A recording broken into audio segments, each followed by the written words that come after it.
14절에 히스기야라는 이름이 등장을 합니다. 이 열왕기하 19장의 배경은 유다의 후기에 있는 히스기야의 통치하에 있었던 이 사건입니다. 히스기야는 아하스 왕의 아들인데요. 25세 때 왕이 됩니다. 그런데 히스기야의 아버지 아하스는 정말 악한 왕이었거든요. 정말 온갖 우상을 저지르고 그렇게 불경한 그런 왕이었는데 하나님께서 히스기야라는 훌륭한 아들을 허락해 주셨어요. 왜일까요? 왜 하나님이 이렇게 악한 왕에게 이렇게 경건하고 아름다운 아들을 주셨을까요? 예. 열왕기하 19장 34절에 보면 이렇게 말을 합니다. 다윗을 위하여 이 성을 보호하리라. 하나님께서 남쪽 유다를 택하시고 하나님께서 왕들을 세우실 때에 다윗을 이제 하나의 왕의 지표로 삼았잖아요. 그죠? 다윗에게 약속했어요. 네 위가 영원할 것이라고 말씀하셨거든요. 그러면서 다윗을 위해서 이 성을 보호하리라. 예루살렘 성을 보호하리라. 그렇게 말씀하셨어요. 하나님께서 비록 악한 왕이지만은 그의 후손 가운데 경건한 왕이 나오는 것은 하나님의 은혜고 다윗에게 하신 하나님의 약속이 계속해서 이루어지는 것입니다. 저와 여러분 가운데서 누군가가 하나님의 약속을 믿고 예수 그리스도 안에 있는 자라면 우리 때문에 하나님이 그 약속을 계속해서 이어갈 수 있거든요. 그래서 때로는 우리의 신앙이 힘들고 우리 자녀들이 우리 뜻대로 안 되고 하지만 그러나 하나님께서 우리가 예수 그리스도를 믿는 하나님의 자녀이기 때문에 우리 자녀들 가운데 경건한 자녀가 분명히 나오게 하실 것입니다. 그래서 우리는 위로받고 소망을 가지셔야 합니다. 그래서 히스기야가 통치한 지 4년 되었을 때에 북쪽 이스라엘이 아수르의 공격을 받게 되고 3년 동안에 히스기야 치세 7년 때 북쪽 이스라엘이 완전히 멸망하게 됩니다. 근데 그 멸망한 원인을 보면 열왕기하 18장 12절에 나오는데요. 북쪽 이스라엘이 하나님의 말씀을 듣지 않고 언약을 깨트리고 또 모세가 명령한 것을 순종하지도 않고 실천하지도 않았다. 그러니까 히스기야 이런 경건한 아들을 주신 이유와 또 북쪽 이스라엘이 멸망한 이유가 완전히 반대죠. 그죠? 하나님의 말씀을 지키지 않고 언약을 깨트리고 그래서 북쪽 이스라엘이 멸망을 하게 됩니다. 그래서 히스기야 시절에 히스기야는 어떤 사람이었냐면은 그가 왕이 되자마자 산당을 제거하고요. 이제 모세 시절부터 섬기던 놋뱀 있잖아요. 그 역사가 800년 정도 되는데 산당을 다 부수고 또 놋뱀을 다 부러뜨리고 그러면서 예배 갱신 운동을 한 사람이 히스기야거든요. 그래서 참 훌륭한 왕인데 열왕기하 15장 88장 5절에서 6절 보면은 히스기야가 이스라엘 하나님 여호와를 의지하였는데 그의 전후 유다 여러 왕 중에 그러한 자가 없었으니 곧 그가 여호와께 연합하여 그에게서 떠나지 아니하고 여호와께서 모세에게 명령하신 계명을 지켰더라 그랬습니다. 히스기야가 복을 받는 이유는 하나님의 말씀 모세의 계명을 지켰기 때문이다 그렇게 이야기하면서 7절에 여호와께서 그와 함께 하심에 그가 어디로 가든지 형통하였더라. 저가 아수르 왕을 배반하고 섬기지 아니하였고 그랬습니다. 히스기야는 하나님께서 남쪽 유다의 왕이시고 다스리는 분이라는 것을 믿었던 것 같습니다. 그래서 급속히 세력을 확대해가는 아수르 제국의 사네립 왕에게 대해서 아수르 제국에 대해서 반기를 들면서 오히려 애국과 이제 동맹을 하게 되었습니다. 그런데 이런 히스기야의 결정은 이제 유다의 이스라엘 전 백성들의 안전과 행복은 하나님이라는 것을 믿고 신뢰하는 그런 행동이죠. 그러나 그는 오롯이 여호와를 신뢰하지는 못했습니다. 사네립이 쳐들어와서 이제 계속해서 이게 침공해 오니까 그가 살짝 흔들렸어요. 그래서 히스기야 14년에 사네립이 쳐들어오니까 그렇게 이야기합니다. 내가 당신에게 범죄했습니다. 그렇게 이야기하면서 열왕기하 18장 13절 16절에 보면은 금 300달란트, 은 300달란트를 내가 당신에게 조공을 바칠 때니까 이제 치지 말고 돌아서 가주십시오. 그렇게 이야기를 합니다. 그런데 이 금이 30에 은 300이 너무너무 많은 양이거든요. 그래서 여러분 아시죠? 성전 벽에 있는 입혔던 금과 은을 다 긁어서 바칠 정도로 그렇게 하면서 아수르의 왕에게 내가 잘못했다 이렇게 고백을 하고야 맙니다. 그래서 참 오롯이 하나님을 이제 의지하지는 못했는데요. 어쨌든 간에 이런 이제 일들은 중동의 약소국가가 큰 나라들에게 하는 그런 행동 중에 하나라고 합니다. 그런데 사네립이 그렇게 조공을 받고도 또 쳐들어오죠. 당연히 강대국의 왕들은 그렇게 합니다. 그래서 BC 705년에서 701년 아수르 사네립은 지중해 전체를 자기 손아래에 넣기 위해서 계속해서 지속적으로 팽창 정책을 펼치고 오는데 유다와 예루살렘이 굉장히 이제 건립돌이 되는 겁니다. 거슬리는 겁니다. 그래서 유다를 압박해서 하게 됩니다. 그래서 오늘 저희들이 읽은 본문은 열왕기하 18장 17절에서 19장 37절에 이르는 그런 내용들인데요. 제가 이 본문을 이제 5절, 6절만 읽었거든요. 근데 오늘 저도 지난주처럼 이제 여러분에게 기도하라 이런 이야기보다도 하박국이 그랬던 것처럼 상황이 어땠는지 어떠한 분위기 속에서 히스기야가 얼마나 절박한 상태에서 기도했고 하나님은 어떻게 응답하셨는가 그런 분위기를 자꾸만 아는 것이 참 중요할 것 같아요. 우리가 무슨 일이 생기면 기도 하나 어떤 기도 제목 하나만 가지고 이렇게 급급하는 게 아니라 우리의 기도의 스펙트럼이 좀 넓어지고 더 커지고 세계적이고 우주적이고 대한민국적이고 교회적이고 좀 그래야 될 것 같거든요. 그래서 오늘 여러분과 함께 이 본문을 같이 보기를 원합니다. 아수르 제국을 대표하는 사네립이 3명의 장군을 보내는데요. 그 중에서 랍사게가 굉장히 유력한 사람입니다. 그래서 이 사람이 남쪽 유다에다가 3번의 연설을 하게 되었습니다. 첫 번째 연설은 18장 19절에서 25절에 나는데요. 그런 조롱으로 시작을 합니다. 아수르 사신은 예루살렘 왕에게 질문합니다. 내가 누구를 의지하느냐? 이 말은 내가 누구를 의지하긴 누가 너를 도와줄 수 있길래 네가 누구를 의지하느냐? 이제 이런 말이거든요. 그는 너희가 의지할 만하지 못한 대상을 두고 의지한다고 그렇게 이야기를 합니다. 그래서 심지어는 너 히스기야가 산당도 제거하고 또 성전을 제거하고 너 거기서 예배하면 하나님이 지켜주신다고 말했지? 그럼 그 말 믿지 마. 한번 생각해 보십시오. 히스기야가 왕인데 다른 나라 큰 나라의 장군이 와서 딱 왕에 대해서 이렇게 폄하를 하면서 그분이 하는 말 믿지 마라. 그런 일이 일어나지 않는다. 이렇게 이야기를 하는 것입니다. 그리고 심지어는 너희들에게 군사력이 있냐? 너희들 있으면 우리가 마을 2,000표를 주겠다. 2,000피를 주겠다. 그렇게 이야기를 하고요. 온갖 치욕을 주면서 거들먹거립니다. 심지어 그는 어떻게 랍사게는 어떻게 이야기하냐면 이것이 하나님의 뜻인지 어떻게 하느냐?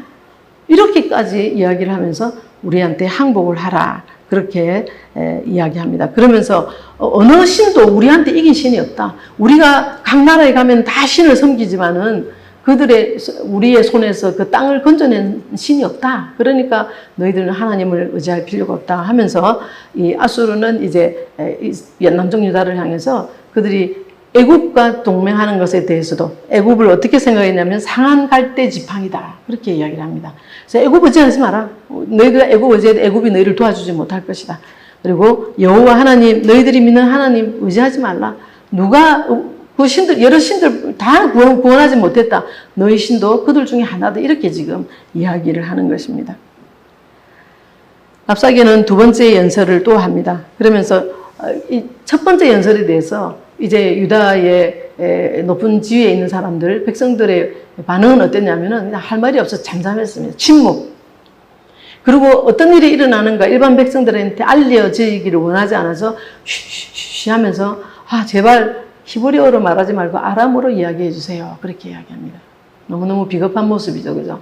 그러면서 침묵으로 일관합니다. 그러나 지금 나라가 위기에 있는데 백성들에게 알리지 않고 침묵을 한다고 이게 되어질까요? 두 번째로 랍사게는 두 번째 연설을 하면서 오히려 더 큰 소리로 쩌렁쩌렁하게 이야기를 합니다. 유다를 아수르에게서 건져낼 길은 없다. 그렇게 이야기하면서 do not, 하지 말라 하면서 두 차례 굉장히 너희들 다른 짓 하지 마라. 아무도 너희를 우리 손에서 구원하지 못한다. 그렇게 명령을 하게 되었습니다. 히스기야가 여호와께서 건지리라고 말하지만은 헛된 기대를 하지 말라는 것입니다. 하나님의 이름에 대해서 자꾸만 하나님 너희들 구원하지 못할 것이다. 이렇게 이야기를 합니다. 아수르에 저항하지 못했던 근동의 신들은 다 그렇게 부셔졌고 그 나라들은 다 아수르의 압제 안에서 다 영입이 됐기 때문에 이 아수르의 사네립 왕은 이제 다른 신들의 이긴 신들의 목록을 작성을 하면서 여호와도 그들 중에 하나로 이렇게 목록을 작성했다고 합니다. 그러면서 그들을 살살 꼬드깁니다. 너희들이 항복만 해라. 항복만 하면 우리 왕이 너에게 은혜를 주어서 너희들이 포도주도 먹고 무화과도 먹고 우물물도 마시고 그렇게 할 거야. 그때는 물이 굉장히 귀한 것이었거든요. 그래서 물을 먹는 것이 사실 생명과 직결되잖아요.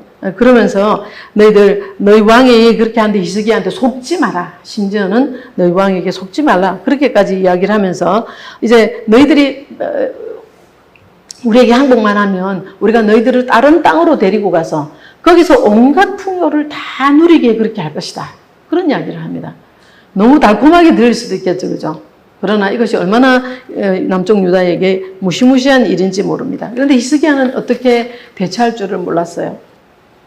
그런데 다행히 히스기야는 경건한 사람이고 그는 경건한 왕입니다. 그래서 그는 신하를 보내어서 이사야 선지자에게 조언을 구합니다.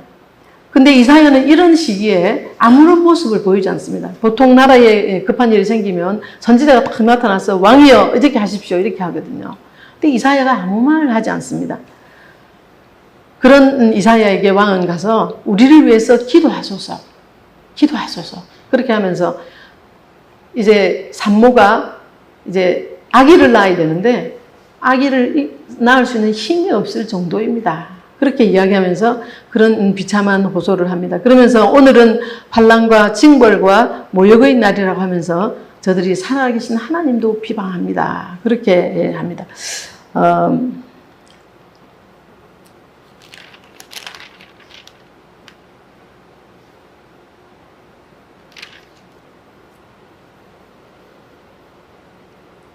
우리 16절 한번 같이 읽어볼까요? 19장 16절 같이 한번 읽어보겠습니다.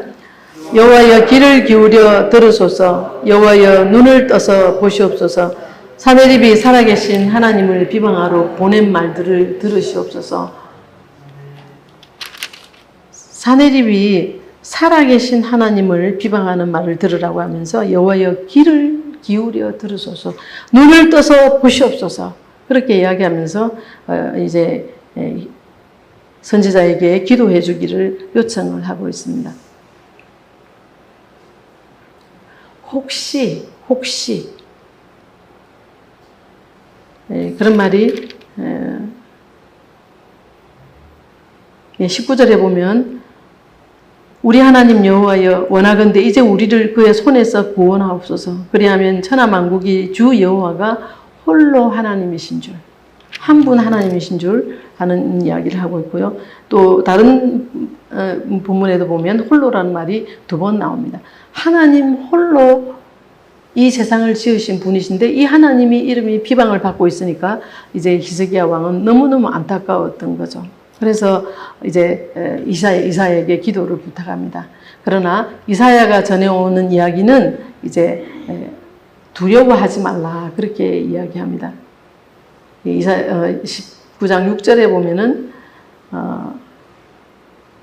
왕의 신복에게 들은 바 나를 모욕하는 말 때문에 두려워하지 말라 하면서 하나님께서 두려워하지 말라고 그렇게 이제 하나님의 입에서 나온 말씀을 이사야에게 주어서 이사야가 왕에게 이제 전달하고 있는 겁니다. 이것을 뭐라고 하냐면 신학적인 용어로 신탑이라고 합니다.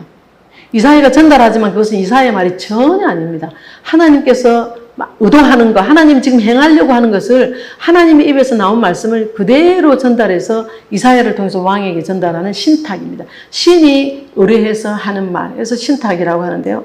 이사야가 그렇게 두려워하지 말라. 하나님이 아수르 왕을 무너뜨린다고 그렇게 이야기를 합니다. 아수르의 사자가 3번째 연설을 또 합니다. 다시 19장 10절에서 13절에 나오는데요.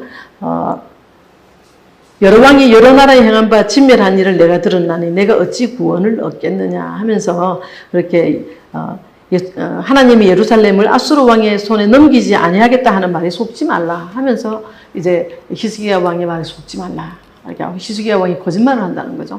그러면서 그런 식으로 이야기를 합니다. 첫 번째 연설에 히스기야는 침묵했습니다. 두 번째 연설에는 선지자에게 기도를 요청했습니다. 세 번째 연설을 들은 히스기야는 이제 다급해졌습니다. 그래서 그는 선지자의 어떤 상황을 기다리지 못하고 그 자신이 기도하게 됩니다. 어떤 상황에서 히스기야가 기도를 했는지 상황을 이해하는 것이 중요합니다.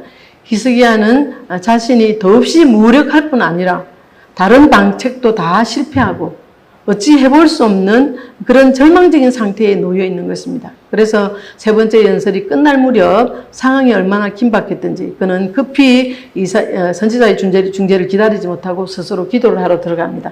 그런데 그때 하나님께서 어떤 일을 하시냐면요. 구스가 아수르와 싸움을 하러 오는 겁니다.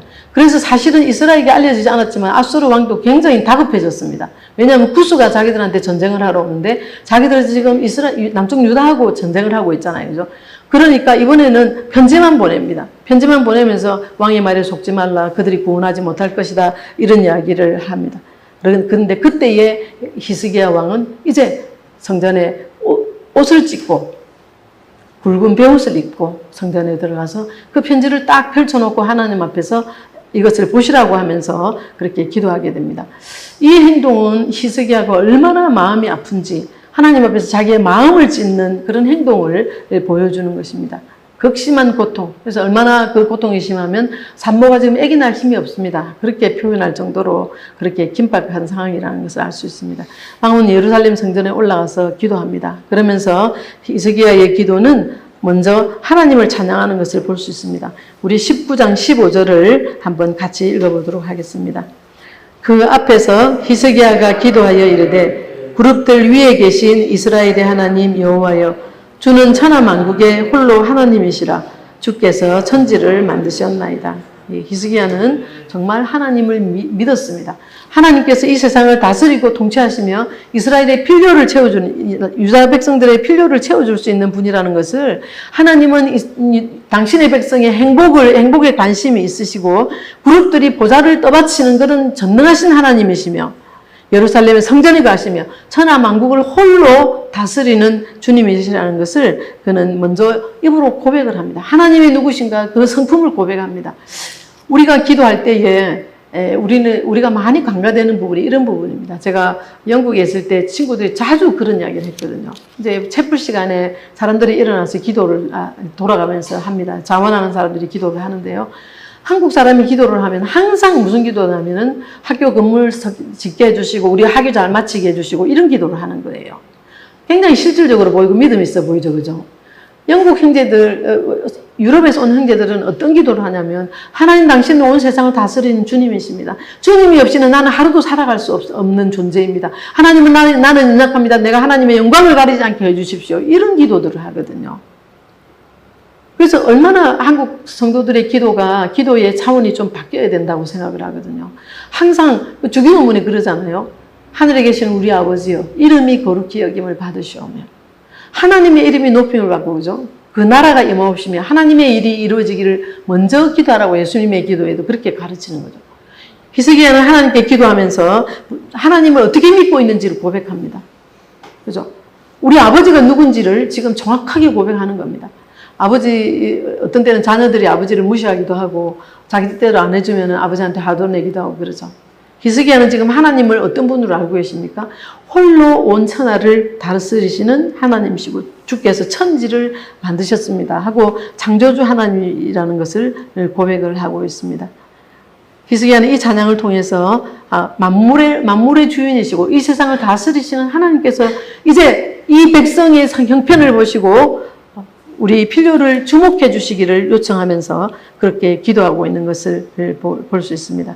히스기야는 찬양에 이어서 이제 저희들이 이미 읽었는데요. 여호와여 귀를 기울여 들으소서. 여호와여 눈을 떠서 보시옵소서. 사네립이 살아계신 하나님을 비방하러 보낸 말들을 들으시옵소서 하면서 사네립이 하나님을 어떻게 비방하는지 그의 관심은 지금 다른 게 아니라 하나님의 이름이 모욕된 거기에 굉장히 관심이 있고 이 사네립이 하나님을 비방하러 보낸 말들을 들어보십시오.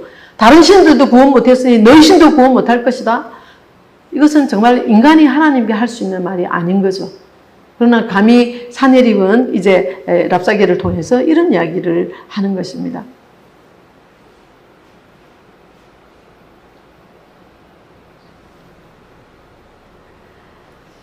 사내립은 여호와를 궁극적으로 대적하는 대적자입니다. 살아계신 하나님을 비방하고 조롱함으로써 스스로 그분을 대적했습니다. 그는 정말 오만방자하기 짝이 없는 그런 사람입니다. 그가 자신이 원하는 바를 엄청난 권력으로 휘둘러도 괜찮다고 생각하고 여호와의 궁극적인 통치 같은 것은 아랑곳하지 않고 관심도 없는 것입니다. 히스기야는 이런 사내립에 대해서 하나님께서 진노하시는 것이 마땅하고 징벌하는 것이 마땅하다는 것을 생각하는 겁니다. 그래서 하나님 눈을 떠 보십시오. 귀를 기울여 보십시오. 하나님 당신의 이름에 대해서 비방하러 보낸 이 말들을 들어보십시오 하면서 하나님께서 이 말을 들으시고 마땅히 진노하시며 그를 징계하실 것이라는 것을 믿고 기도하는 것입니다. 아수르는 여호와 하나님을 인정하기를 거부한 그런 나라입니다. 그 결과 세상적인 결과를 낳았죠. 온 세상을 다니면서 다 통치하고 다 전쟁에서 이기고 사람들을 죽이고 나라를 차지하고 신들을 깨부시고 그런 어떤 세상적인 결과를 했지만은 그는 하나님께서 마지막에는 하나님으로 인해서 무너질 자임에도 불구하고 그는 그것을 알지 못하는 것입니다. 그래서 17절에 보면은 이런 이야기를 합니다. 여호와여 아수르 여러 왕이 과연 여러 민족들과 그들의 땅을 황폐하게 하고 히스기야가 믿는 것은 하나님의 땅의 주인이시고 땅을 다스리는 분이신데 그들이 땅을 황폐하게 합니다 하면서 고발을 하고 있고요. 또 하나는 그들의 신들을 불에 던졌습니다. 그렇거든요. 다른 나라의 신들, 그들은 진짜 신도 아니고 그들은 손으로 만들고 나무로 만들고 돌로 만들고 이런 것들인데 하나님은 어떻습니까? 하늘의 하나님이요. 하늘과 땅에 여호와를 이길 신이 누가 있습니까? 하늘과 땅에 여호와 한 분만이 정말 하나님이십니다. 시편 기자는 그렇게 고백을 하고 있죠. 이사야는 이것에 대해서 굳게 믿고 있는 것을 볼 수 있습니다. 그래서 땅을 황폐하게 하고 하늘을 비방하는 자로 묘사를 하면서 여호와께서 주관하시는 세상의 질서를 무시하는 이 자를 자기 마음대로 그렇게 하는 여호와의 주권을 파괴하는 이 자를 징계해 주시기를 이제 이야기하고 있습니다. 지금 여기는 그러나라는 말이 없는데요. 실제로 이 원어 본문에는 and now에서 자 그러면 이제 이 사내립을 이 아수르를 이제 이기십시오 이런 기도를 한다고 하거든요. 근데 이제 우리 성경에는 한글 성경에는 그게 안 나와 있습니다. 이게 굉장히 히브리적인 표현법이라고 하는데요.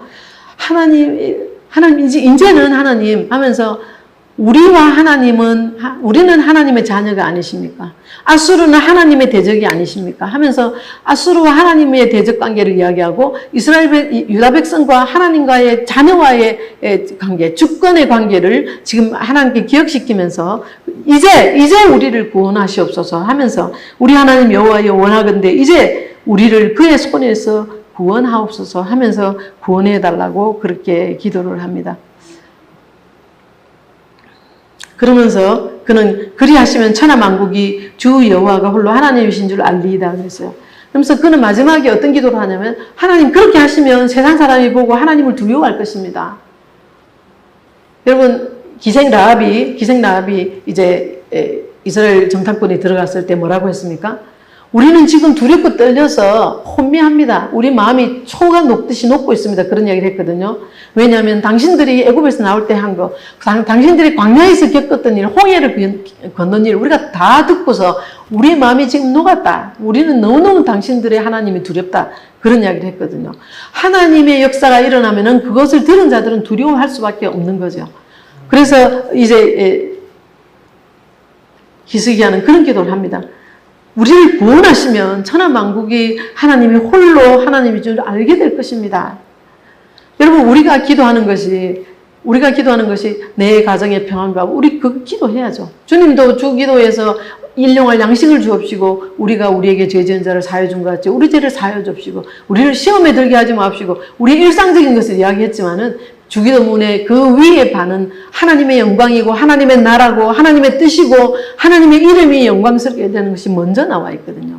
그것이 되어질 때 우리 삶이 정말 풍요롭고 우리 삶이 힘있게 되는 겁니다. 근데 우리의 관심이 일용할 양식과 또 시험에 들 내 인간관계와 내 사회적인 생활과 여기에 자꾸 관심을 두면은 우리의 신앙은 정말 좁아지고 이기적이고 편협하고 그렇게 되어지는 거죠. 눈을 들어서 좀 크게 보셔야 합니다.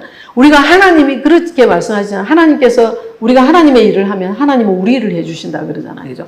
그 나라와 그 일을 구하면 주님은 우리의 모든 것을 다 책임지신다고 했잖아요. 그죠? 여기서 그런 원리가 있는 것입니다. 하나님 우리를 구원하십시오. 그러면 천하만국이 당신이 홀로 하나님인 것을 알 것입니다. 그렇게 이야기를 하고 있습니다. 그런데 실제로 아수르가 알지 못하는 것이 있습니다. 하나님께서 아수르 제국이 온 세상을 지금 다 다스리고 있지만은 그것은 그가 한 것이 아닙니다. 하나님께서는 때로 이방 나라의 왕들을 일으켜서 하나님께서 어떤 나라들을 통일을 시키기도 하고 그렇게 합니다. 그런데 지금 아수르의 왕 사네립은 그 정도를 넘었습니다. 어떤 왕도, 이 땅의 어떤 제왕도 하나님이 쳐주는 그 바운더리, 그 한계선을 넘었으면 그때는 하나님의 징계가 있고 하나님이 그 나라를 이제 역사 가운데 사라지게 하십니다. 사네립은 그것을 알지 못하고 하나님의 백성을 건드리며 이제 그를 향해서 계속 압박하고 심지어는 하나님의 이름을 비방하고 왕을 이스라엘 백성 가운데서 너희 거짓말 믿지 마라 하고 너희 하나님 너를 구원하지 못할 것이라 하고 그렇게 하는 것입니다. 이미 하나님이 이제 아수르의 사네립을 이제 높여주고 그 위치에 있게 하는 것이 이제 끝이 났습니다. 그래서 하나님께서는 이제 이사야를 통해서 그런 말을 하십니다. 내가 아수르에게 다른 나라에 행했던 악의 주제인 아수르를 내가 갈고리로 내 코에 깨고 재갈을 내 입에 물려서 오던 길로 돌아가게 할 것이다. 그렇게 이야기합니다. 너무너무 무서운 말이잖아요. 그죠? 갈고리를 코에다 깨어가지고, 예. 재갈을 입에 물려가지고, 짐승들이 말 안 들으면 재갈 물리잖아요. 그죠? 그렇게 해서 오던 길로 돌아가게 한다. 그렇게 말을 하면서, 이제 아수르를 높여주신 하나님의 제휴는 한계에 이르렀고 그 어떤 제국도 이 한계 밖에서 성공하지 못한다는 것을 보여줍니다. 이사야는 하나님께서 왕의 기도를 들었다고 말하면서 왕의 도성이 구원이 될 것이라고 그렇게 이야기를 합니다. 그래서 35절에서 37절에 보면 이제 이스라엘을 구원하는 자가 나타나는데요. 이 밤에 여호와의 사자가 나와서 아수르 진영에서 군사 18만 5천 명을 친지라 아침에 일찍 일어나 보니 다 송장이 되었더라. 그렇게 이야기를 하고 있습니다. 사실 실제로 아수르의 구테타가 일어났다고 합니다. 사네립은 집으로 바쁘게 돌아갔는데요. 그의 두 아들 아드람멜렉하고 사레셀이라는 두 아들에 의해서 죽임을 당했다고 합니다. 근데 하나님께서 이제 18만 5천 명의 천사를 보내가지고 밤을 새워서 치게 하고 아침에 일어나니 아수르의 군대는 다 죽음을 당한 것을 볼 수 있습니다. 여러분, 히스기야의 기도는 단순한 어떤 상황에 하나의 상황에서 일어난 것이 아니라 아수르와 계속해서 수년을 통해서 정말 압제받고 그들에게 고통받는 그런 문제들을 놓고 하나님 앞에 왕이 직접 나아가서 하나님 앞에 그의 편지를 놓고 그렇게 기도했다는 것을 볼 수 있습니다. 그는 하나님의 간섭을 받기를 원하는 것입니다. 하나님의 섭리가 이 가운데 있어지기를 원하는 것입니다. 여러분, 우리의 삶 가운데서 하나님의 이런저런 일로 섭리하시는 것이 너무너무 중요합니다. 때로는 우리가 어떻게 할 수 있는 상황이 아닐 때가 너무 많잖아요. 난처하고 곤란한 상황이 너무 많잖아요. 그죠? 그럴 때는 우리는 십자가 뒤에, 주님 뒤에 서서 주님, 나는 이거 어떻게 할 줄 모르겠어요. 주님이 개입해 주세요.